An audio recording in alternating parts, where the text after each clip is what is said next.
I mean, honestly, like, this is definitely a game changer for me. You see how cool that is? Hi guys, welcome back to my channel. If you're new here, my name is Asia and I welcome you to my universe, Asia Alien. Today, gonna be talking about a couple of the comic books that I got. I'm gonna be actually introducing 3 that I bought within the last couple of months. I did mention them in my last video. If you haven't checked that one out, you should go look at that one first and then come back to this one. So about V for Vendetta, it was probably one of the best well-written ones I've ever read.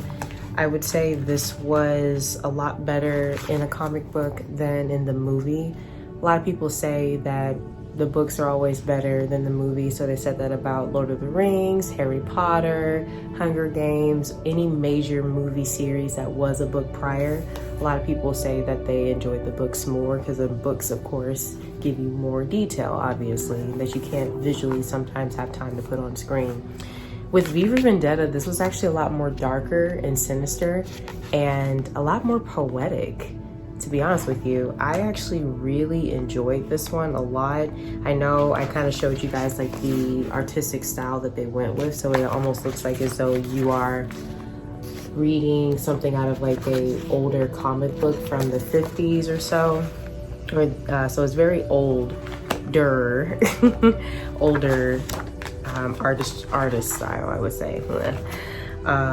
But I really got to give it to Alan Moore. He really took his time with how he cultivated a character like V in the story, and there's a lot of great things that the movie left out about his character in a lot of ways. But then, excuse me, what I really enjoyed the most, if you haven't seen the movie yet, spoiler alert, I'm gonna reveal a couple of things here in the book, but you should definitely watch the movie if you haven't watched it yet, with Hugo Weaving and Natalie Portman.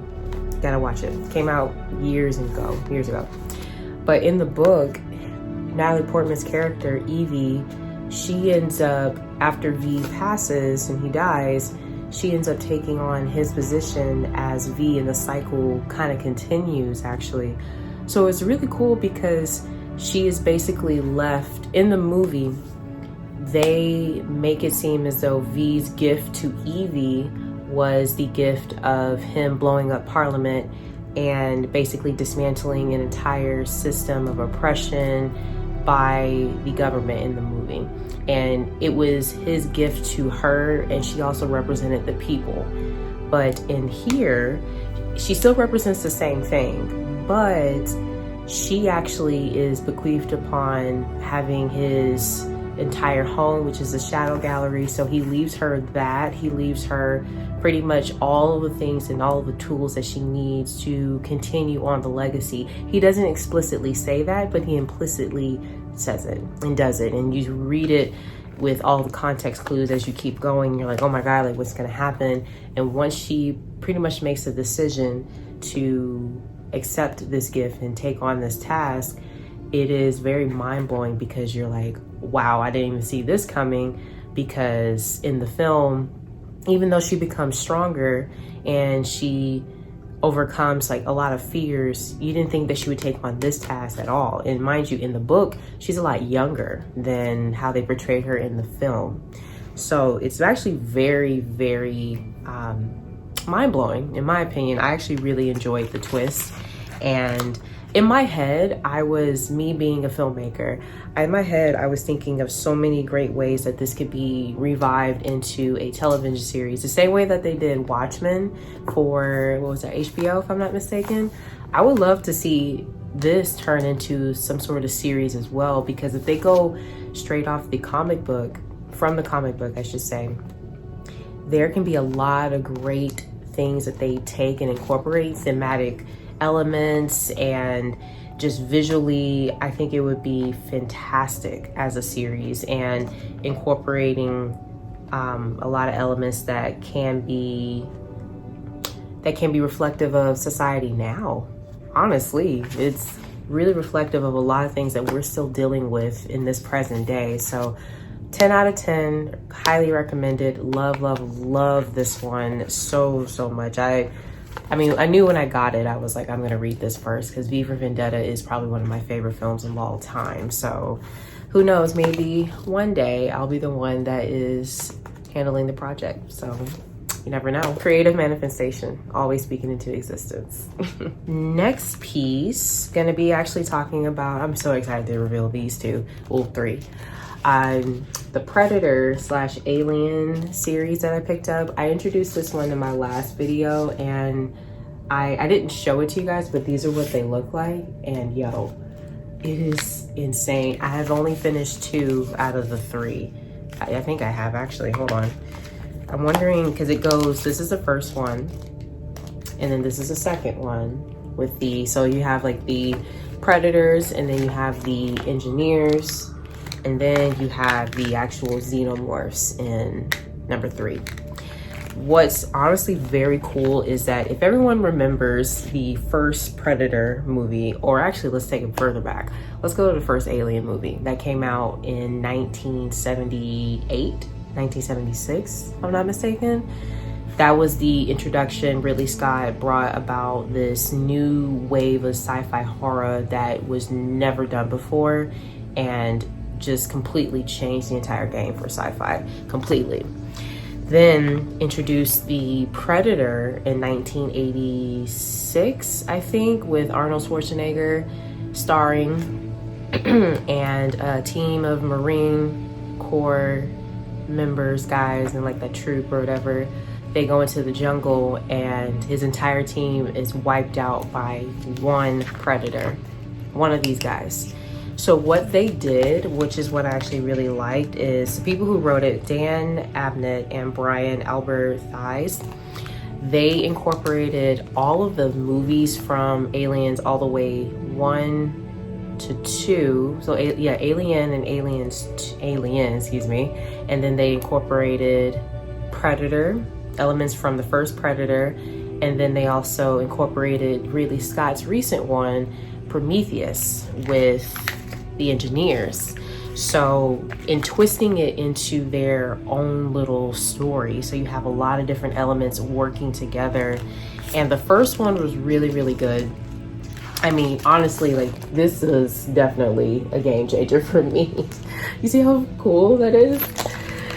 So that was definitely a game changer when I was flipping through it, and the style of the I would say of the story, like the pace that they were going at and how they wanted to keep it going, it was very good. You know what I mean? It was very similar to what I've seen in all of those movies. I've watched every single Alien movie, every single Predator movie, and even when they did the crossover, Alien versus Predator 1 and 2. So I pretty much knew, I was like, okay, yeah, y'all took elements from that, y'all took elements from this.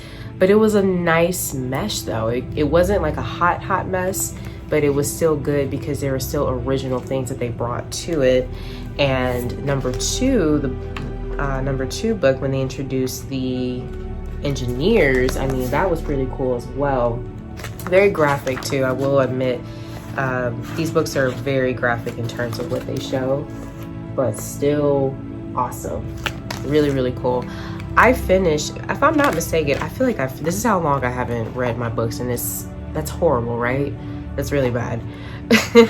But I finished number 2. I just haven't started number 3 yet. I've been completely just busy with school. I'm trying to get through this semester. I'm taking stats and an English class that's really rigorous.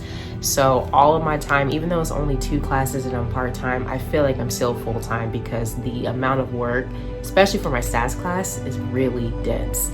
But I'm still doing really good. I have A's in both of them, and there's literally less than 3 weeks left into the semester. So I'm gonna still finish with all A's, and I'm gonna still maintain my Dean's List position. So I'm not even worried about it. I just have to get through it. Another one that I picked up too, I was gonna wait to show you guys this one, but I'm kind of excited to show it to you. This one, I didn't even have to, I just saw it and it just was like, I have to get it.